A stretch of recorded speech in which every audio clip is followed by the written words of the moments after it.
이 특검이 지금 최순실 게이트를 수사하고 있는 특검이 로비스트 린다 김을 조사하기 위해서 나섰는데, 근데 이제 지금 린다 김이 필로폰 투약 때문에 대전교도소인가요? 거기 있어요. 그래서 지금 접견은 불발이 됐는데 의심 가는 부분이 특검이 뭐 때문에 이럴까요? 린다 김 씨가 사실은 그 최순실 국정농단이 사건 터졌을 때 린다 김하고 최순실 씨가 가까웠다. 그리고 린다 김이 이 청와대를 출입한 그 여러 가지 그 정황이 있다. 몇몇 언론에서 보도를 했습니다. 근데 이 부분이 묻혀버렸거든요. 근데 린다 김이 왜 그 지금 등장을 하느냐면 우리 박근혜 정부가 들어서고 나서 차세대 전투기, FX 전투기를 기종을 선택하는 과정에서 원래 국방부가 추진했던 기종이 나중에 바뀝니다. 그것이 지금 로키드 마틴이 지금 그러니까 개발하고 있는 F-35로 바뀌는데 이게 규모가 10조 대가 넘습니다. 엄청난 규모인데 이것이 원래 그 국방부가 추진하던 부분 그 전투기가 이 보잉사의 전투기였어요. 보잉사의 전투기였는데 그것이 바뀌는 과정에서 당시 국방부 장관이었던 김관진 장관이 방위산업추진위원회에서 정무적 판단이라는 애매한 이유를 들어서 그게 바뀌었는데 그 정무적 판단이라는 것이 결국은 김관진 장관의 위선인 결국 박근혜 대통령이 뭔가 그 이야기를 한 것이 아니냐. 그렇다고 한다면 박근혜 대통령이 그런 판단을 했을 때는 그 뒤에 배우는 누굴 것이냐. 그것이 최순실 씨와 린다 김의 고리에서 이루어진 것이 아니냐는 것들이 그런 의혹들이 제기되었는데 그 부분에 대해서 특검이 좀 들여다보겠다는 그런 의미였던 것 같아요. 예.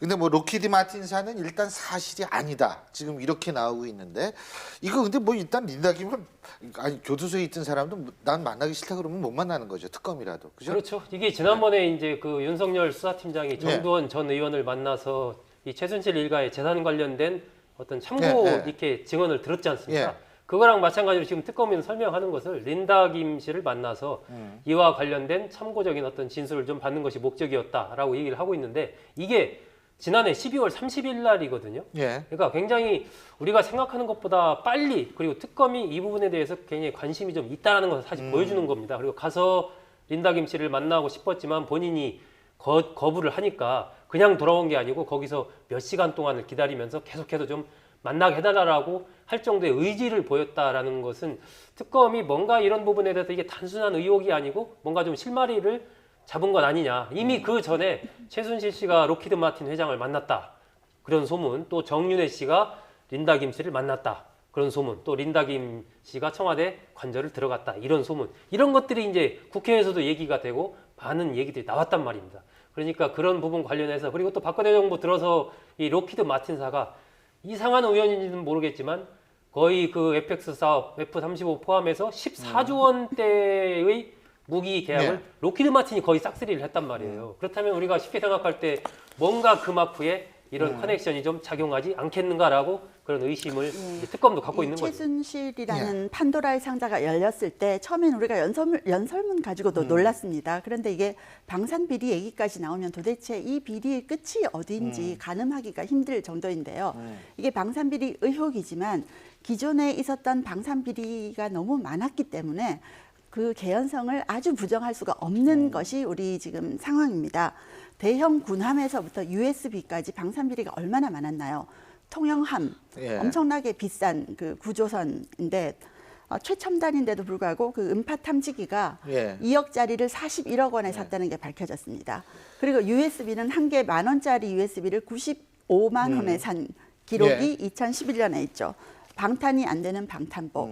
그리고 K11 소총인가요? 그건 쏘면 총이 폭발하는 그런 사고 있지 않았습니까? 그래서 이 판도라의 상자라고 할 수 있는 방산 비리가 열리면 아마도 이건 무시무시할 텐데 저는 이 방산 비리라는 것은 이적 행위라고 봅니다. 우리나라 지금 휴전국이잖아요. 전쟁이 끝나지 않았습니다. 방산 비리라니. 예전에 허경영 씨가 했던 말 중에 그 말 있잖아요. 나라에 돈이 없는 게 아닙니다. 도둑놈이 많은 겁니다. 그러니까 어쨌든 지금 뭐 최순실은 뭐 다 아니라 그러니까 이 최순실의 얘기는 제치고 로키드 마틴사는 사실이 아니라는 입장을 밝히고 있습니다. 그러니까 바로 특검이 들여다보고 있으면 의혹이 제기된 만큼 아까 이제 소문도 여러 가지 많다라고 소종석 국장이 말씀하셨는데 이제 그런 소문과 의혹을 특검이 밝혀야 될 들여다보고 있으니까요. 한 말씀만 간단하게. 지금 록히드 마틴이 사실 이 부분이 중요한 이유가 지금 사드 배치 있지 않습니까? 사드를 록히드 마틴이 네. 만드는 제품입니다. 지금 첫 번째 지금 성주에 지금 배치된 사드는 미국의 비용으로 들어오지만 앞으로 우리가 2기, 3기를 더 들어올 생각인데 그때는 우리 예산으로 들어오는 거거든요. 네. 그렇기 때문에 이 록히드 마틴 부분에 대한 명쾌하게 해명이 되지 않으면 사드 배치를 둘러싸고 여러 가지 정파적인 견해 차이도 있지만 거기다가 다시 또 이런 로비어까지 붙는다고 한다면 우리 국가 안보에 심각한 문제가 생길 수 있다. 그렇기 때문에 특검이 들여다보고 그 특검이 우리가 원하는 나름대로의 해답을 좀 제시해 줬으면 좋겠다는 생각이 듭니다.